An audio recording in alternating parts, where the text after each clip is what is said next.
Our company partners who generously lend us their time so we know more about their sustainability programs. And the first is the only real estate developer in the country with a residential and commercial portfolio regarded as 100% certified sustainable, not just by local, but global organizations.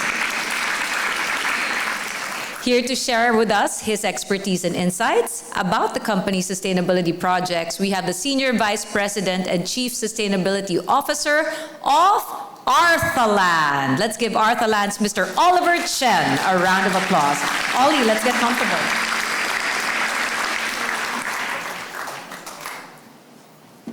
Hey, Ollie, good morning. Hello, let's get comfortable. good morning to everyone. Good morning. Okay. Arthaland, Ollie, has this Race to 2030, the 1.5 centigrade challenge. But before we get to that, how about you tell us, or our students here at UST, who is and what is Arthaland? Okay, so Arthaland, we are, I would say, a young real estate company. For a real estate company, we're only about 16, 17 years old. Teenager, yes. Take note, I came from College of Engineering here in UST.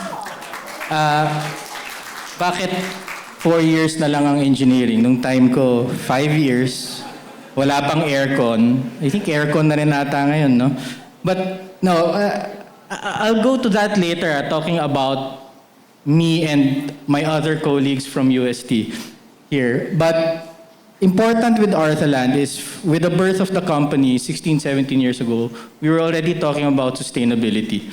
And I remember November of 2009. So this was a long time ago. Yes, I was working back then. We were pushing our first project to be already sustainable. It was a residential project. And I remember clients saying, ano yun, number one, bakit ako bibili ng product that is so expensive, but I can afford it? If I can pay for 40, 50 million pesos per unit, a condo unit, kaya ko magbayad ng kuryente. Diba? The ratio of your operating expense compared to what you buy is so small. So it didn't make sense for them. Why would I buy something sustainable? And then eventually when they lived, by the way, our first project, 2009, launched, until today is the only residential dual certified sustainable building in the country. 2009 until today. And people are still focusing on things that are not yet sustainable. And when they realized the difference, they were able to save a lot on electricity and water. Now they're looking for it. Tayo kasi mga Pilipino, kung hindi natin na-experience o walang nangyari, hindi natin ginagawa eh. Diba? That's our problem. Right. And here I list down a lot of first because actually we're done with this messaging. We've done this from 2009 and beyond.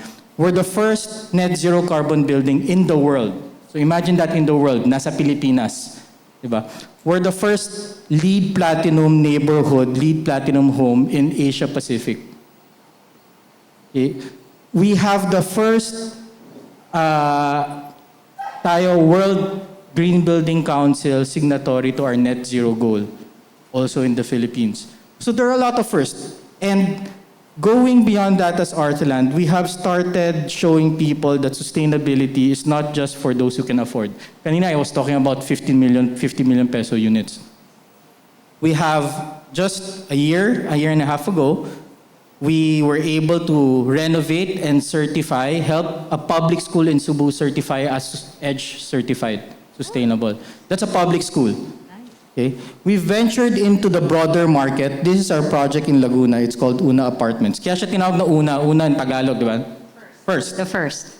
First sustainable, broader market segment residential building na sustainable. So it has all the same sustainable qualities as our high-end projects. So maski bumili ka ng 50 million unit or 2, 3, 4, 5, 6 million unit, you get the same sustainable features. That's our goal, is to show everyone, like what Hindi Mr. lang Philip pang mentioned, mayaman. hindi lang pang mayaman. It's actually for everyone to have and to feel. No? So that is the message of Arthaland. So our tagline is building sustainable legacies. And one thing about sustainable legacies, it cannot survive and it cannot be a legacy if it's not sustainable.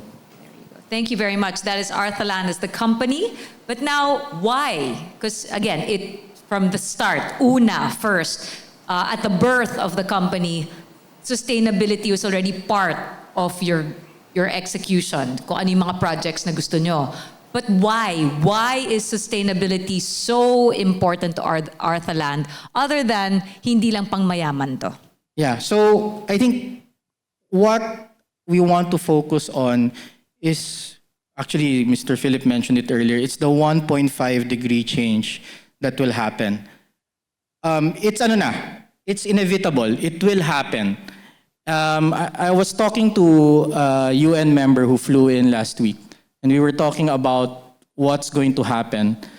And he told me about this country called Tuvalu. Hindi niyo narinig yan. It was the first time I heard about it. It's near Fiji. No? Very small population. And in the next 50 years, they will be underwater. So imagine a whole country, even if they have a very small population, will lose everything and anything that they own. They will be underwater. And they're now talking about where do they go? Saan kami pupunta later on? And that 1.5 degree change, again, will happen. And what we want to prevent is it hitting 3 degrees. When it hits 3 degrees, a lot of change can happen. It's not just agriculture, but it's also... The world is cooking. The world is cooking. Yes. I mean, my bosses own Century Tuna and other brands. Where are they going to get the tunas if they migrate to another place? Diba? Imagine the capital expenditure they will have to spend to move all their factories, all their warehouses to another location. So it affects everyone, from people who can afford it all the way to people below. Right? And we hear a lot of forest fires now in the US, and it's becoming again and again very repetitive. And that's what we want to talk about, 1.5 degree change. We're out of the certifications already. Those are standard when it comes to all our developments. But certifications are on a project level. Diba? Sa mga architects and engineers, sa mga buildings na kinoconstruct natin, nandun yung mga certifications. How about corporate-wide? Corporate-wide meaning, how do we get to office? What do we do when we are in the office? That is something that everyone needs to commit to. That's why this year, we went for SBTI, or Science-Based Targets Initiative. This was born from the previous conference of the parties, in COP, which this year will be COP29. And they push companies to commit corporate-wide their 2030 goals, step by step with yearly progress tracking. So, ang pinopromote natin na sustainability now is not just kung ano yung ginagawa natin that we market to our clients. Kaya naman natin ginagawa minsan because gusto natin mabenta siya. But it's also how you work, how the company works, day in, day out, what the employees do, what the bosses do. Correct. So we have to show everyone how it's done for you to be able to implement it in your daily lives. At home, at work, with your friends. Next, I would say is efficiency of everything. So here you can see we talk about efficiency by design. So all our projects have an average of 54% water savings and 59% energy and power savings. That's the benefit of the people who buy from us. Because we develop it, we sell it, we don't realize these savings. It's the people who buy it and stay within our properties who actually enjoy the benefits. No? So it's more than, I would say, what we feel today, but it's more on 40, 50 years from now. I hope you guys still have an ambition to have families and kids. Alam ko mga iba wala na. But if you do have kids, I have 7-year-old, 5-year-old, and a less than 2-year-old na kids. But we're doing this for them, for the future generation. So we talk about that 1.5 degree change. No, so now 63% renewable energy mix already for all our projects. And talking about what you do in reality. No? So this is a project that we're launching this year. It's a first retail component in the Philippines, and maybe I think even more, not just the Philippines. Everything above ground will have zero concrete, zero steel, using bamboo as structure. And what we did here is we combined the knowledge of us as a real estate developer, a structural consultant. They already agreed, no, C squared, thank you. And I have to mention our partner, syempre, for helping us. Daytime was one of the biggest general contractors in the country. The bamboo will be locally sourced, no? And right now, during a previous conference, I was talking to Congressman Alba, who's from Bukidnon, and they supply, and they're very rich in bamboo. So we're talking about how to supply this project. So imagine this, hopefully, again, first in the world, zero concrete and zero steel above ground for a real estate project. Wish you the best for that. And more, again, these are all part of how you're actually walking the talk, no? Yes. How you're transforming business, and not just business, but the community here in the Philippines. It's one thing to say, first, nandito tayo sa Pilipinas. Pero again, continuous dapat yan. Hindi lang tapos na yung project. It's really saying, this has to keep going. Correct. Yeah, I think later on, I'll be going into education because it's something that is quite important. Ayan, ito na pala. So, Education, yan. we masterclass. started Arthaland Masterclass 2 years ago. Kaya ako minimension kanina, hint lang. So I'm from College of Engineering. Our head of sustainability, Sam, is from College of Architecture. Lani, our procurement head, is from College of Engineering of They're UST. right over there. All Stand from up, UST. ladies. No? Stand up, Lanies. Ladies. Yeah, so they're all Lani from and UST. Different generations lang kami. Batchmates. Yeah, but ako yung youngest, no? But my key point here kasi is when we started this masterclass, and I'm hoping some of them are here, syempre ang una namin kinontak is UST. We wanted to do things with UST. Sana replyan kami next year, no? Hindi, our first partner was NU, no? And you know, we started small. 5 students. These are 4th year, 5th year architectural students. They are now all sustainability consultants for different multinational firms. No? This year, we now had more students already.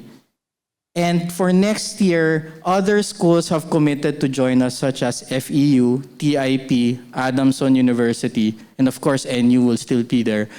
So again, I'm hoping I can talk to someone later from UST. No, because we really want to expand. You know, for students, it's an advantage for you to learn sustainability because even across the world, there are still a lot of things that people don't know about sustainability. And it's going to be a notch higher for you to know about it. And so, education, I think, for the younger generation is very important. We have healthy halls. So, we talked about agriculture earlier.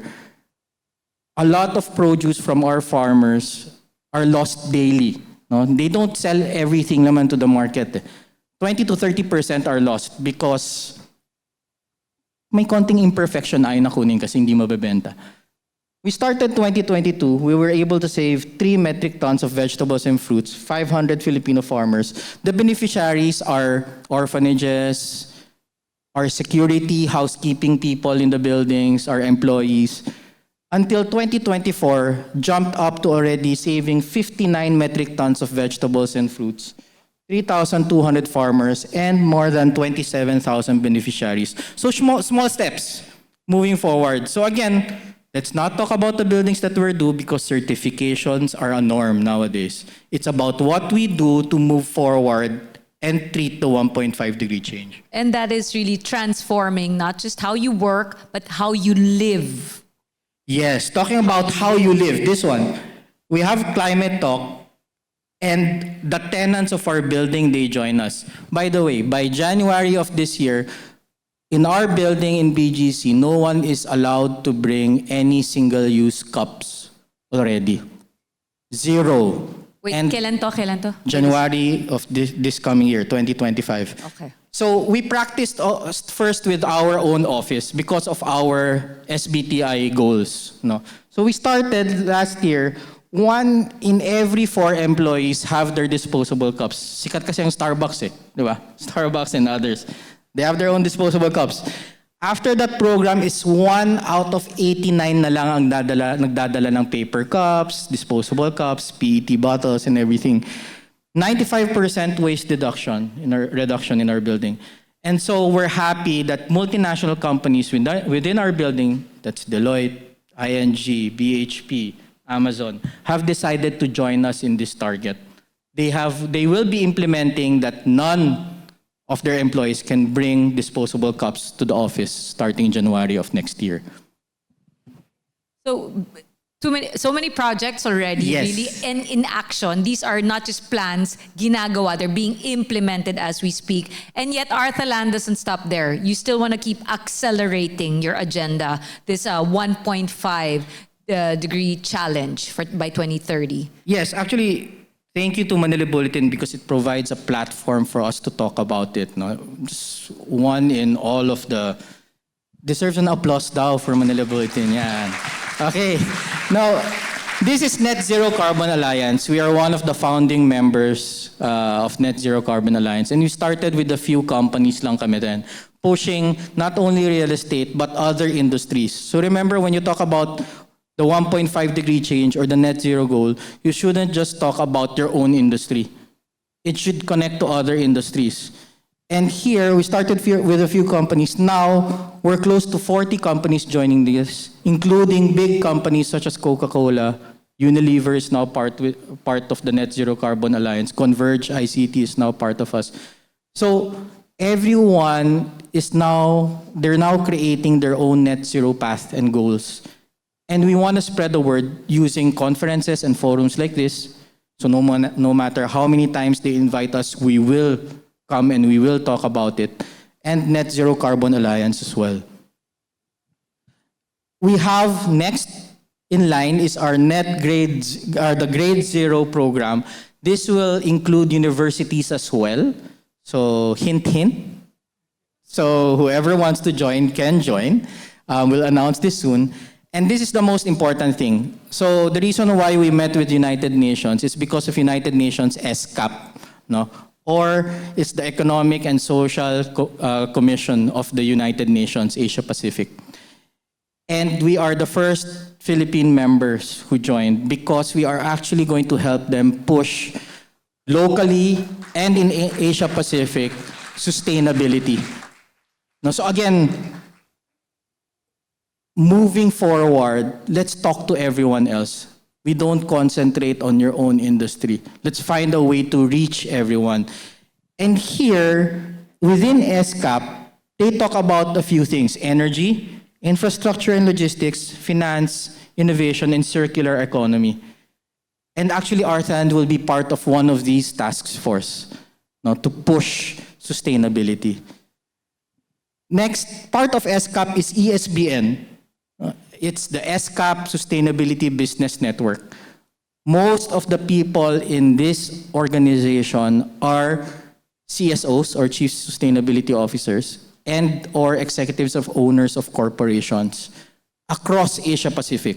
So the goal here is for us to discuss how to integrate innovation, technology, and all the other items I mentioned earlier, and bring it towards our own countries. Meaning, we get to learn from countries like Thailand, Hong Kong, Singapore, how they do things. Bring it here in the Philippines and see how we can adapt to it. And share what you have. It's sharing Share what best you have. practices, really, also. Yes, I think in sustainability, no one's an expert. So the more we talk about it and the more we link with other industries, companies, countries that would help educate us. And from that way, we move forward and see how we can contribute more to the 1.5 degree change. Thank you. Thank you very much, everyone. So please visit our booth downstairs later. Those who wants to join Arthaland as well, you are welcome to visit us. Thank you so much. Ollie Chan, Thank you Oliver very Chan, much, ladies and gentlemen. Very, very proud, Tomasyan. Nananawagan po sa UST. Thank you, Ollie. We're going to see you again in a very short while.